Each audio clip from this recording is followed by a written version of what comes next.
Hello guys, तो कैसे हो आप सब। उम्मीद करता हूँ कि सब अच्छे ही होंगे। तो यार आज हम बात करने वाले हैं मुशोकु तेंसाई के एपिसोड नंबर 38 के बारे में, यानी कि चैप्टर नंबर 65। लेकिन वीडियो स्टार्ट करने से पहले आप लोगों से कुछ जरूरी बातें करना चाहता हूँ मैं। आप में से कुछ भाई लोग कमेंट करते रहते हो कि वीडियोस में जल्दी डालूं, तो भाई लोग आपको बता दूं यार, मैं अपनी पूरी कोशिश करता हूँ जब भी मुझे टाइम मिलता है तो मैं वीडियोस बनाता हूँ और वीडियोस अपलोड कर देता हूँ। लेकिन यार एक और बात, किसी भी क्रिएटर के लिए वीडियो बनाने के लिए मोटिवेशन बहुत जरूरी है, और वो मोटिवेशन उसे मिलती है उसकी ऑडियंस से, यानी कि आप लोगों से। तो इसलिए मैं आज की वीडियो में लाइक एम रखना चाहता हूँ। मेरे चैनल पे 250 सब्सक्राइबर हैं अभी, और अगर 250 के आधे लोग भी लाइक कर दें इस वीडियो को तो ये लाइक एम आराम से पूरा हो जाएगा। और अगर लाइक एम पूरा होगा तो मुझे मोटिवेशन मिलेगी, और अगर मुझे मोटिवेशन मिली तो मैं अपने सारे काम छोड़ के वीडियोस बना सकता हूँ। फिर चाहे मुझे पढ़ाई लिखाई से टाइम काटना पड़े, लेकिन मैं आप लोगों के लिए रेगुलर वीडियोस बनाता रहूंगा। तो इसलिए मेरी आप सबसे रिक्वेस्ट है, चैनल को सब्सक्राइब और वीडियो को लाइक जरूर करना। तो आज की वीडियो में हम देखते हैं र्यूडस वापस से अपने हॉस्टल जा रहा होता है इंसिडेंट के बारे में रिसर्च करने के बाद। लेकिन आज भी उसे टेलीपोर्टेशन इंसिडेंट के बारे में कुछ खास जानने को नहीं मिला होता है लाइब्रेरी में। लेकिन वो रास्ते में देखता है कि कुछ गार्ड्स घूम रहे होते हैं। र्यूडस गार्ड को देख के सोचता है अपने मन में कि आजकल यहाँ की सिक्योरिटी कुछ ज्यादा ही बढ़ गई है, मैंने नोटिस करा है ये बात, पता नहीं ऐसा क्यों है। इसके बाद र्यूडस अपने रूम में पहुंच जाता है, और जैसे ही वो रूम में बैठने वाला होता है अपने बेड में, तब तक उसका डोर नॉक हो जाता है। र्यूडस अपने रूम का डोर खोलता है तो बाहर देखता है एक बीस्ट रेस का बंदा खड़ा होता है, और वो बंदा र्यूडस को कहता है, मेरे लिए तुम्हारे पास लेटर है लेनिया और प्रुशैना की तरफ से। र्यूडस कहता है थैंक्स। इसके बाद वो बंदा फिर भी र्यूडस के चेहरे को घूरे जा रहा होता है। र्यूडस कहता है क्या हुआ, कुछ और बात भी है क्या। इसके बाद वो बंदा अजीब सा चेहरा बना के कहता है नहीं नहीं मुझे माफ करना, और मतलब कुछ तो छुपा रहा होता है वो, और वो फिर वहाँ से चला जाता है। उस बंदे का बिहेवियर देख के र्यूडस अपने मन में सोचता है इसे क्या हुआ, मतलब क्या हो गया था इसे। इसके बाद र्यूडस वो लेटर खोलता है, और लेटर में लिखा होता है, डियर बॉस, साल का ये वक्त हमारे लिए बहुत ही ज्यादा बेकार होता है। हम आपको परेशान करने के लिए माफी चाहते हैं, लेकिन अब हम अपने हॉस्टल के अंदर ही रहेंगे और बाकी सब कुछ हम आप पे छोड़ते हैं। From लेनिया and प्रुशैना। र्यूडस अपने मन में सोचता है इसका क्या मतलब हुआ, मेरे ऊपर क्या छोड़ रहे हैं ये दोनों। क्या इन दोनों का मतलब ये है कि ये अपने हॉस्टल में आराम से सोएंगे मस्त एकदम, और बाद में जितना भी काम होगा जो कि कराया होगा क्लास में, वो सब ये चाहते हैं कि मैं इन्हें बताऊं। इसके बाद अगले दिन र्यूडस ये सारी की सारी बातें ज़नोबा को बताता है।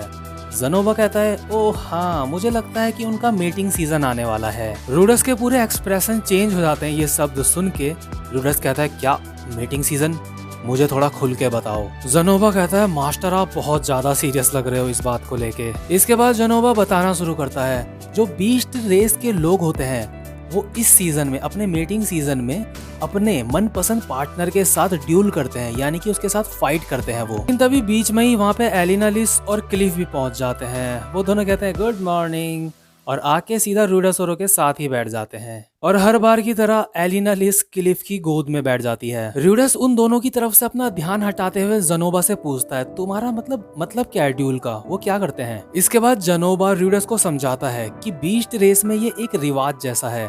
इस मीटिंग सीजन में जो लोग आपस में ड्यूल करते हैं उनमें से जो इंसान जीत जाता है, मतलब जो बीस्ट जीत जाता है, वो दूसरे का फियांसे बन जाता है, यानी कि अब वो उससे शादी कर सकता है। और साल के इस वक्त बहुत सारे बीस्ट लोग यहाँ अकेडमी में आते हैं ड्यूल करने के लिए, ताकि वो किसी भी एक लड़की को हरा सकें या लड़के को हरा सकें और उससे शादी कर सकें। तो र्यूडस कहता है लेकिन बीस्ट लोग तो पूरी दुनिया में फैले हुए हैं, तो इस अकेडमी में ही क्यों आते हैं वो। इसके बाद ज़नोबा कहता है हाँ मास्टर, मुझे लगता है आपको इसका जवाब पता है। और तभी र्यूडस के दिमाग की बत्ती जलती है, और र्यूडस कहता है अपने मन में सही कहा, वो सब यहाँ पे लेनिया और प्रुशैना के लिए आते हैं या आएंगे। हाँ मुझे अब याद आया, उन दोनों ने कहा था कि वो दोनों बीस्ट गॉड ज़ाइगर की ही पीढ़ी से हैं। इसके बाद एक फ्लैशबैक दिखाते हैं जब र्यूडस ने उन दोनों को किडनैप करा था, और वो दोनों उस वक्त र्यूडस को बोलती हैं कि हम दोनों ज़ाइगर की ही पीढ़ी के हैं, तो इसलिए तुम हमें छोड़ दो। तभी वहाँ पे जूली होती है, और वो इनोसेंट तरीके से ज़नोबा से पूछती है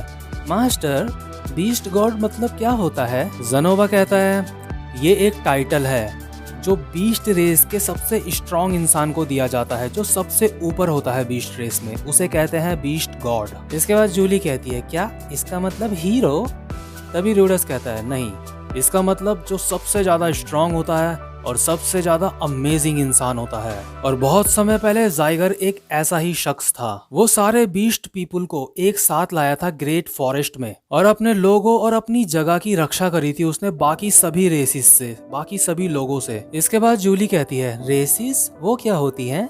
क्या वो एक दूसरे से नफरत करते हैं? तो र्यूडस कहता है वेल, जहाँ बीस्ट रेस रहती है वहाँ सुख सुविधाओं की कमी नहीं है और रिसोर्सेज की कोई कमी नहीं है वहाँ, और इसलिए इंसान और डीमन रेस के लोग उस जगह पर कब्जा करना चाहते थे। मुझे लगता है बीस्ट रेस के लोग वहाँ बहुत आराम से रहते हैं। तो जो अमेजिंग पर्सन था उसने उन लोगों को जो वहाँ कब्जा करना चाहते थे वहाँ से भगाया, और जो बहुत बुरे इंसान थे उन्हें भी वहाँ से भगाया। तो अब जूली जो है वो डॉल्स भी बनाने लग गई होती है। तो वो डॉल्स बनाते बनाते र्यूडस से कहती है अच्छा, तो वही इंसान बीस्ट गॉड जाइगर है जिसने ऐसा करा? तभी र्यूडस कहता है एकदम सही जवाब। इसके बाद हमें दिखाते हैं जो लैनिया और प्रुशैना होते हैं वो भी जाइगर की ही पीढ़ी से होते हैं। जो लैनिया होती है वो कैट रेस की होती है और जो प्रुशैना होती है वो डॉग रेस की होती है। यानी होते तो दोनों बीस्ट रेस के ही हैं, लेकिन एक बिल्ली होती है दूसरा कुत्ता होती है। तो ज़ेनोबा र्यूडस को बताता है क्योंकि ये दोनों जाइगर की ही पीढ़ी की हैं, तो अगर कोई बीस्ट पर्सन इनसे शादी कर लेता है तो आगे चलकर उसके चांस है कि वो पूरी बीस्ट रेस का चीफ बन जाए, क्योंकि ये दोनों रॉयल फैमिलीज हैं, मतलब जाइगर की ही पीढ़ीज हैं, ऐसे वैसे बीस्ट नहीं है ये दोनों। र्यूडस फिर अपने मन में कहते हैं अच्छा, तो इसीलिए इतने सारे लोग इनके पीछे पड़े हुए हैं ताकि इनको फाइट में हरा के इनके पति बन सके। ज़ेनोबा कहता है जहाँ तक मैंने सुना है 15 साल के होने के बाद बहुत सारे बीस्ट लोग के बंदे इकट्ठे होते हैं ड्यूल करने के लिए। वैसे लैनिया और प्रुशैना को इससे पहले कई सारे ऑफर आ रखे हैं बीस्ट रेस के बंदों के, लेकिन उन्होंने सबको रिजेक्ट कर दिया क्योंकि वो दोनों यहाँ पढ़ाई करने के लिए आ रखे हैं, तो वो उन सबको रिजेक्ट करती चले गई। लेकिन मीटिंग सीजन में इसको एक रिवाज की तरह बनाया जाता है और वो उन्हें कहीं पर भी चैलेंज कर सकते हैं फाइट करने के लिए, और अगर उन्होंने उन्हें फाइट में हरा दिया तो वो उनके पति बन जाएंगे। और जो लोग ड्यूल के लिए चैलेंज करने आते हैं उनकी भीड़ बढ़ती ही जाती है हर साल। इसके बाद र्यूडस अपने मन में सोचता है अच्छा, तो इसीलिए वो अपने हॉस्टल के अंदर रहना चाहती है और वहाँ से बाहर नहीं आना चाहती। तभी क्लिफ बोलता है और ये भी मत भूलो ये उनका मीटिंग सीजन है, और मीटिंग सीजन में होता है धकापेल घपाघप, और इस टाइम पे रेप होने के बहुत ज्यादा चांसेस होते हैं, खासकर की फर्स्ट ईयर की लड़कियों के लिए, क्योंकि उन्हें इस बारे में कुछ भी नहीं पता होता। और इसीलिए एकेडमी इस समय में जो गार्ड होते हैं उनकी नंबर बढ़ा देती है, मतलब सिक्योरिटी एकदम टाइट कर देती है यहाँ पे। तो क्लिफ एलिना लिस को कहता है लिस तुम अपना ख्याल रखना, तुम भी फर्स्ट ईयर में हो। एलिना लिस कहती है ओह मेरे प्यारे क्लिफ, मेरी चिंता करने के लिए शुक्रिया। र्यूडस फिर अपने मन में सोचता है अच्छा, तो इसीलिए गार्ड्स मतलब बहुत ज्यादा दिख रहे थे मुझे एकेडमी में आजकल। तभी र्यूडस हल्के से बोल रहा होता है अपने आप से अच्छा, तो इसीलिए मिक्स्ड रेस वाले स्कूल ज्यादा फेमस नहीं है।